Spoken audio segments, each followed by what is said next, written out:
Cher manager, bonjour. Je suis Julien Godefroy, consultant et formateur en management. Pour progresser facilement dans votre management, je vous invite tout de suite à télécharger gratuitement mon e-book de plus de 40 conseils pour engager vos équipes. Vous trouverez le lien dans la description. Pensez aussi à vous abonner à ma chaîne YouTube pour consulter mes dernières vidéos.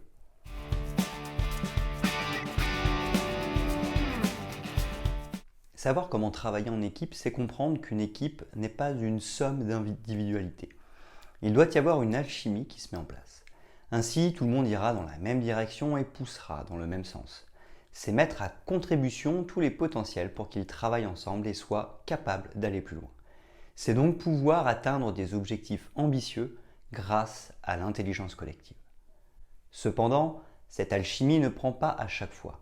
À l'image d'une équipe de sport, même avec les meilleurs joueurs, le meilleur entraîneur et un budget conséquent, les résultats ne sont pas forcément là. Un mauvais travail d'équipe peut donc être lourd de conséquences. Détérioration de l'ambiance de travail, apparition de clans, baisse de la motivation des collaborateurs ou encore baisse de l'efficacité de travail. Pour savoir comment travailler en équipe et éviter une mauvaise dynamique de groupe, je vais évoquer 5 points fondamentaux à appliquer.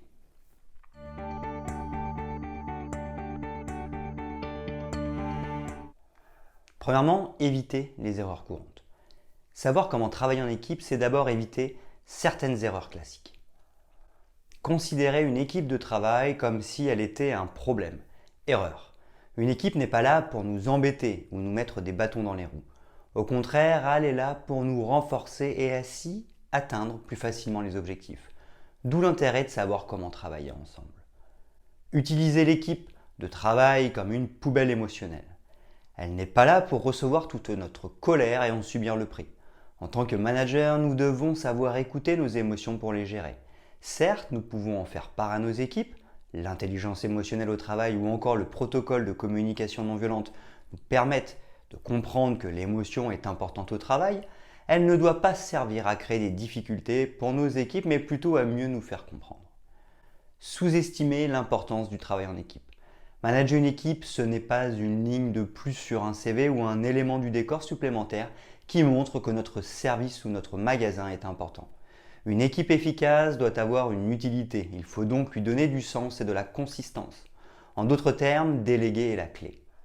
Pensez que l'équipe de travail doit être notre copie conforme.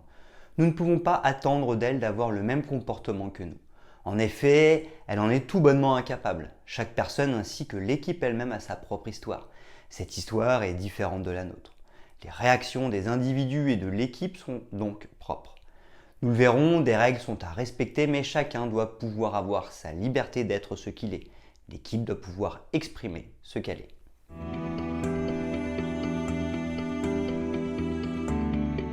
Deuxièmement, fluidifier les relations d'une équipe de travail. Savoir comment travailler en équipe, c'est aussi valoriser les relations entre les individus pour développer l'esprit d'équipe. Il est certain que ce point relève du bon sens. Si nous ne voulons pas qu'une équipe soit une somme d'individualités, il va falloir créer du lien entre chaque membre. À l'image d'une toile d'araignée, si tous les fils sont séparés, il n'y aura pas de toile. Pour donner de la consistance, il faut que les fils se croisent et se recroisent. La toile prendra donc forme et chaque fil fera partie d'un tout différent et unique. Pour s'assurer que les fils se touchent et s'accrochent entre eux, il faudra développer la relation de confiance. Selon moi, 5 aspects sont essentiels. Être exemplaire, tenir ses engagements, garder la confidentialité, s'intéresser sincèrement à l'autre, reconnaître ses torts. Mais il faudra aussi s'assurer de la bonne communication entre les membres pour entretenir cette relation de confiance et échanger sereinement et efficacement. Pour cela, utiliser le protocole de communication non violente sera un atout indéniable. Chacun pourra ainsi exprimer la situation, son ressenti, son besoin et effectuer une demande. Tout ceci dans le respect de l'autre. Ainsi sera-t-il plus aisé de mieux communiquer pour passer un message efficacement. Enfin, savoir comment travailler en équipe, c'est savoir gérer les conflits. Le problème n'est pas d'avoir des conflits. En effet, ils peuvent être nécessaires pour échanger les idées et avancer vers de bonnes solutions. Le problème, c'est de ne pas les gérer. En cas d'attitude non conforme, il ne faudra pas hésiter à utiliser l'entretien bienveillant de recadrage. Il faudra aussi savoir utiliser les différentes méthodes de sortie des conflits. Pour cela, les travaux de Thomas Ekilman nous sont très utiles.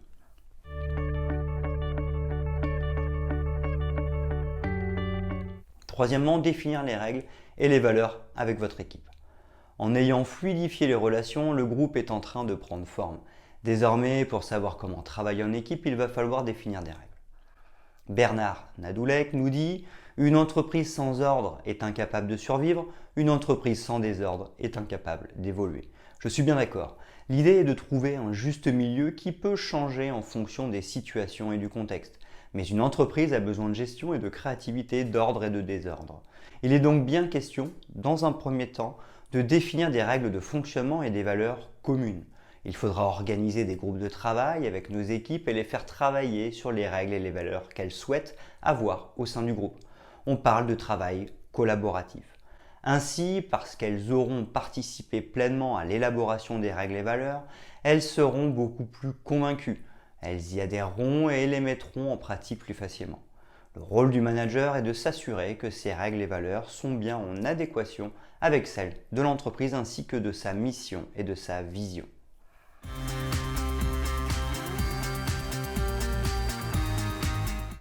Quatrièmement, faire participer pour savoir comment travailler en équipe. Nous connaissons désormais les erreurs à éviter du travail en équipe. Ensuite, nous avons mis en place de bonnes relations entre les individus et défini le socle commun, à savoir les règles et valeurs du bon fonctionnement en communauté. Désormais, savoir comment travaille une équipe, c'est réussir à se projeter vers le futur. Ici encore, il sera question d'impliquer au maximum les équipes. Pour cela, il faudra leur donner tout le sens nécessaire. Bien leur expliquer la mission et la vision de l'entreprise sera une des clés. Si notre entreprise implique nos collaborateurs dans ces deux démarches, c'est un plus indéniable. De notre côté, dès que nous aurons la main sur la définition de l'objectif et des plans d'action pour les atteindre, nous devrons impliquer nos équipes. Rien ne sert de se lamenter sur ce qui n'est pas en notre pouvoir.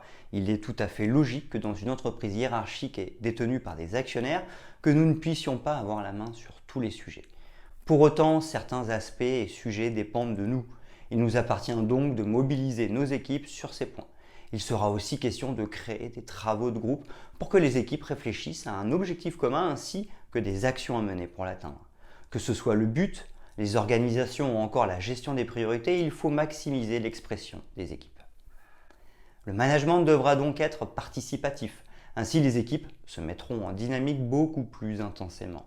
Les clés de cette collaboration entre les personnes sont la bienveillance, l'intelligence émotionnelle, l'animation des équipes, la dynamique des équipes, l'anticipation.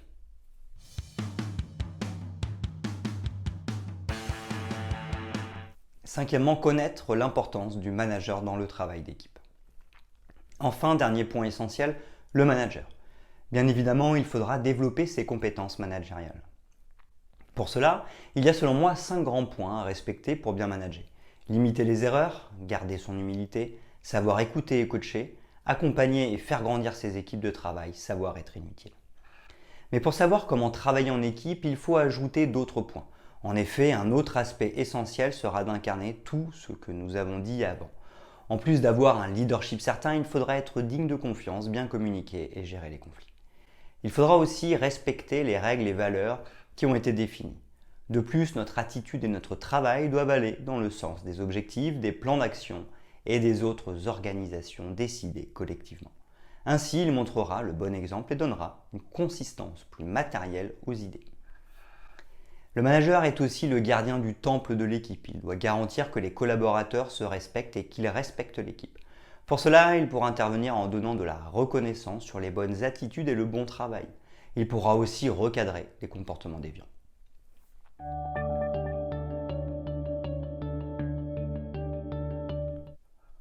Savoir comment travailler en équipe, c'est donc reconnaître l'importance de l'équipe pour éviter certains comportements, travailler sur les relations entre les membres de l'équipe pour créer du lien et tisser une toile, définir les règles et valeurs ensemble pour connaître les fondements de la collaboration, faire participer dès que possible et au maximum les collaborateurs pour les impliquer, prendre conscience de son rôle de manager qui est celui de gardien du temple de l'équipe. Un travail d'équipe réussi renforce la cohésion de groupe et apporte un réel sentiment d'appartenance aux collaborateurs qui, nous le savons, est un des piliers de la motivation au travail. Travailler efficacement en équipe vous apportera une meilleure productivité et une force incroyable dans l'atteinte de vos objectifs en général.